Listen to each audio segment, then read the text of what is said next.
It is January of 2007. Reed Hastings sits impatiently in the sleek conference room at Netflix's new headquarters.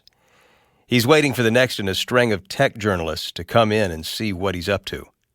You see, these days, Reed Hastings is a big deal in Silicon Valley. If he tells a reporter he's working on something, he knows they'll come by to see what he's up to. They always do. The door opens, and a skinny 30-something reporter in black jeans and a turtleneck walks in. Hey, come on in. Hi, Reed. So what are you up to now? Take a seat. I got something I think will knock your socks off.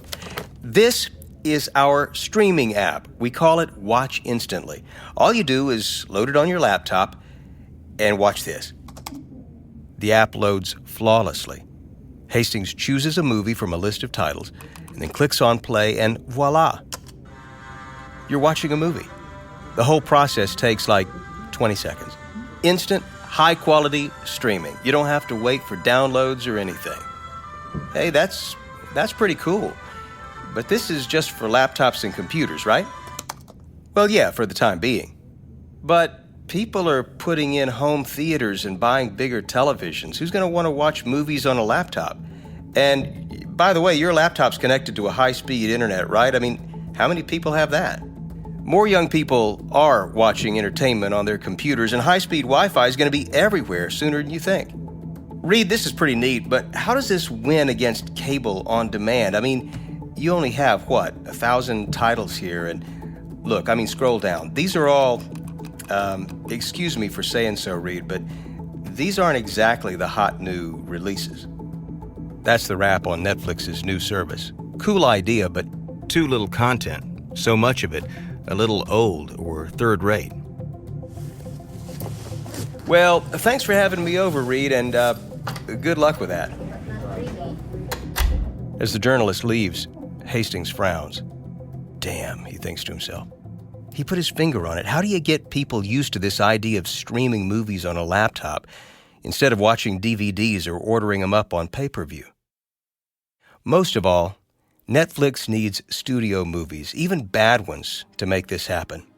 And Hastings has to accomplish all of this before the studios realize he's created his empire by piggybacking off their content and broadband network.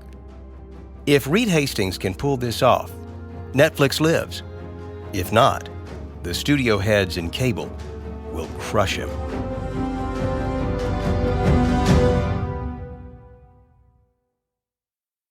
From Wondery and Topic Studios comes Operator, the story of the biggest phone sex company in America, and the men and women, mostly women, who were behind the scenes. Follow Operator on Apple Podcasts, Amazon Music, or wherever you're listening right now. Or you can listen early and ad-free right now by subscribing to Wondery Plus in Apple Podcasts or the Wondery app.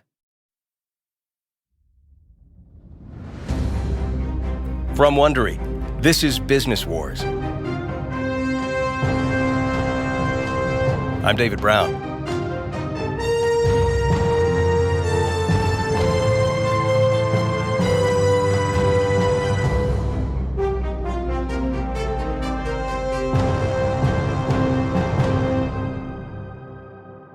In the last episode, Netflix vaporized Blockbuster with killer algorithms that anticipated what consumers wanted to watch before they even knew they wanted to watch it. Now Reed Hastings is about to introduce viewers to something else they didn't even know about, but would one day demand: streaming. Back in 2004, Hastings ordered his engineers to create an easy-to-use video player and a device that would let users stream content straight to their TVs. Now the streaming technology was ready, but they still needed good content. Hastings summoned his content chief, Ted Sarandos. Ted, we got to cut some deals with the studios to stream their stuff and get these deals locked up now. Well, wait, what about all the independent filmmakers and producers you've been cultivating all these years? Surely we got some good relationships with them, right? Yeah, but we need mainstream stuff and lots of it. Reed, I don't think they believe people want to stream movies. Ted, I'm willing to accept we might not get first crack in their newest stuff, but we need something.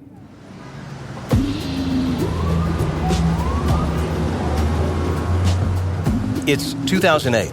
Sarandos and Hastings stand in the center of New York City's noisy Columbus Circle, looking up at the massive, brand-new 55-story Time Warner Center.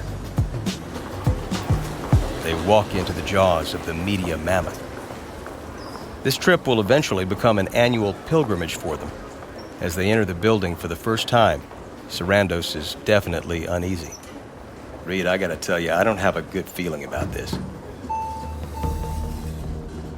It's easy to understand why Sarandos felt this way. They're here with what? They've come with some measly licensing money to spend? Sure, but they're meeting with the big man himself, Time Warner's smart, powerful chairman and CEO, Jeff Bewkes. And when I say big, how big? Well, let's just take a moment to review Bewkes' fiefdom. Bewkes' empire includes Warner Brothers, New Line Cinema, and Turner Broadcasting, the Batman and Superman movies, the Harry Potter franchise, the Lord of the Rings trilogy, Casablanca, and Oscar winners like Million Dollar Baby and Driving Miss Daisy. Oh yeah, and Time Warner also owns something else, the second largest cable operator in the country. And lest we forget, Time Warner owns HBO. So when Bewkes ushers them into his office, they are eager. Bewkes is wary. Hastings shows Bewkes the demo of their new streaming platform. Bewkes listens carefully as Sarandos makes the sales pitch. We're offering what is essentially found money for your classic movies and TV shows that aren't even bringing in revenue for Time Warner anymore. But as Sarandos wraps up, Bewkes is annoyed, bordering on angry. Gentlemen, I'm going to cut to the chase here. You will never get HBO programming, or frankly, any of our premium content. Never. It's far, far too valuable. Mr. Bewkes, please hear us out here. We're offering to pay a flat fee, 6 figures, up front, not revenue sharing.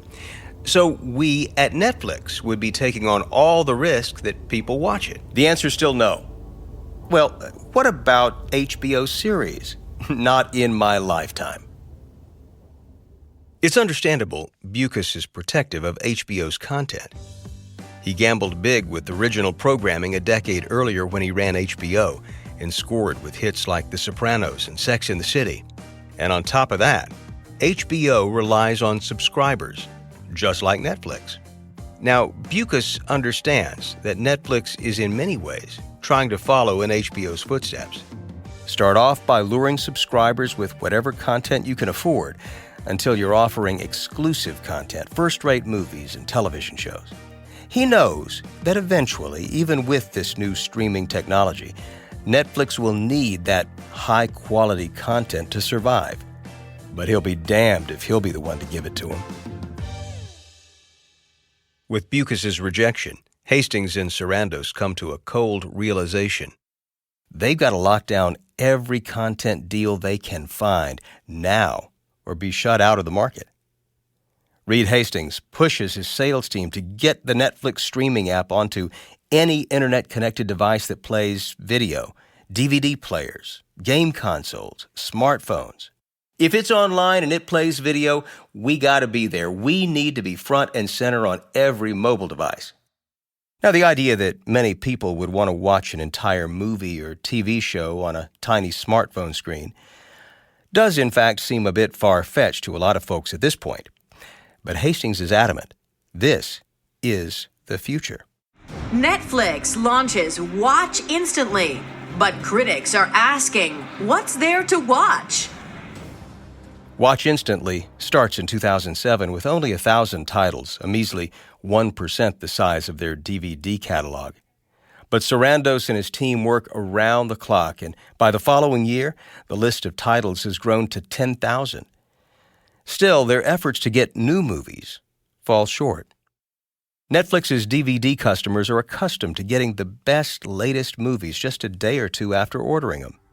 But when those same users try Netflix's streaming service, let's just say the selection is a bit of a letdown. The titles are neither the latest nor the best. And Netflix users in chat rooms don't pull punches either. For the new arrival movies, I get to select from Precious, The Bounty Hunter, Centurion, Avalon High, and exit through the gift shop. poor, poor, poor. Reed Hastings isn't really bothered by the chat storm. I mean, at least it shows customers are trying the streaming app. But you know that expression, content is king? Well, it turns out sometimes it isn't. Sometimes it's a hard-working algorithm that burrows into customers' habits. See, it's not just viewers watching Netflix here. It's that Netflix algorithm watching the watchers. It sees not only how people search for movies, but how long they watch them, even if they say they don't like them. The streaming software detects how often a person watches or rewatches a scene, or skips past one, or even which actors appeal to which viewers, and eventually, which groups of viewers. With this information, Netflix develops an intricate behavior profile for each subscriber. This helps them assemble micro-audiences for different movies. One day, this information will be the gold vein they've been digging for. By mid-2008, Hastings' team had gotten a Netflix streaming app onto dozens of devices, including Microsoft's Xbox game console and the Roku set-top box. Nintendo's Wii and Sony's PlayStation follow 2 years later. Blu-ray DVD players come preloaded with the app. Subscriptions begin to soar. But something even bigger is about to happen. What the heck is going on down here? All of a sudden here, we started hearing screaming. The Dow Jones Industrial Average dropped more than 900 points. Fear came back into the market in a very big way. The major studios and television networks watch in horror as their profits and stock prices tank amid something that will be called the Great Recession. As it grips the nation, companies everywhere are desperate for cash, including big media. And sitting pretty amid the wreckage, Reed Hastings and Netflix. This time, when Ted Sarandos knocks on the studio's doors with cash in hand, the studio bosses are, let's say, more negotiable. Content deals start flowing. Newer, better titles, too. The global economy may be in a meltdown, but Netflix's fortunes are on the rise. Sarandos' biggest breakthrough comes in late 2008. Even with more content deals, Sarandos still can't get the newest, most popular blockbusters onto Netflix's streaming service. Those hot titles had long ago been locked up in exclusive deals with premium cable channels like HBO, Showtime, and Starz Entertainment. Sarandos knows where HBO stands, thanks to Jeff Bewkes' unsettling candor. But Sarandos finds another, more willing partner, a smaller pay-TV movie channel called Starz. Sarandos convinces the head of Starz to sign over the digital licensing rights for a relatively paltry sum of $25 million a year. Cash is cash, after all. Suddenly, Netflix has a huge crop of Sony and Disney blockbusters ready to stream. Spider-Man 3, Pirates of the Caribbean, and Pixar's Ratatouille. This is what Netflix has been waiting for. A chance to offer customers the same movies they can get on pay cable channels, but at a fraction of the price. For his part, at least, the president and CEO of Starz Entertainment, Bill Myers, is delighted with the deal. Netflix has grown to be an innovative leader in the home video space, and we are delighted to offer their customers our unique and robust collection of movies on a subscription basis. Sure, he's delighted. He's just got a $25 million lifeline. And like most of Hollywood, Myers doesn't see Netflix as a threat. No, this is something new. This is a symbiotic relationship. But there's somebody else on the sidelines. Someone who sees Netflix as a tool for his own success. You might say he's a tech guy who thinks different.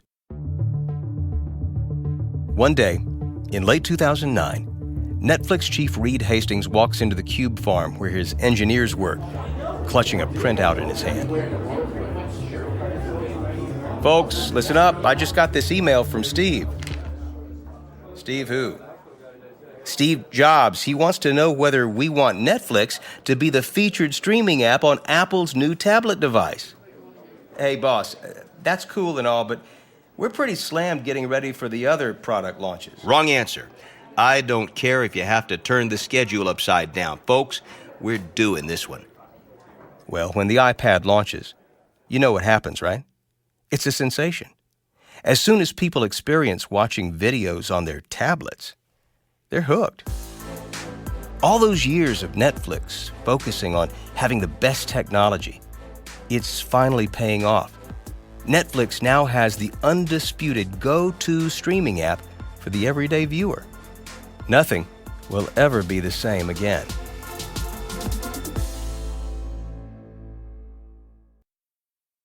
As the fortunes of Netflix's streaming service rise, not to mention the company's stock price, the media titans of old remain skeptical. Time Warner chief Jeff Bewkes is at a business conference in late 2010 when someone asks whether Netflix is a threat to Time Warner's business. It's a little bit like, is the Albanian army going to take over the world? I don't think so. Reed Hastings keeps his composure in public, but privately, he's roasting Bewkes. That Albanian army comment becomes Hastings' call to arms. He even issues Albanian army berets to his executive staff and takes to wearing Albanian army dog tags under his shirt. It motivates him to work harder, to bury Time Warner and HBO. A year goes by, and Reed Hastings is at the Consumer Electronics Show in Las Vegas, sharing a stage with the publisher of the Huffington Post, Arianna Huffington. So are you and Jeff Bewkes still BFFs? Hastings happily pulls the dog tags from under his collar. Well, let's just say I'm proud to wear the dog tags of the Albanian army.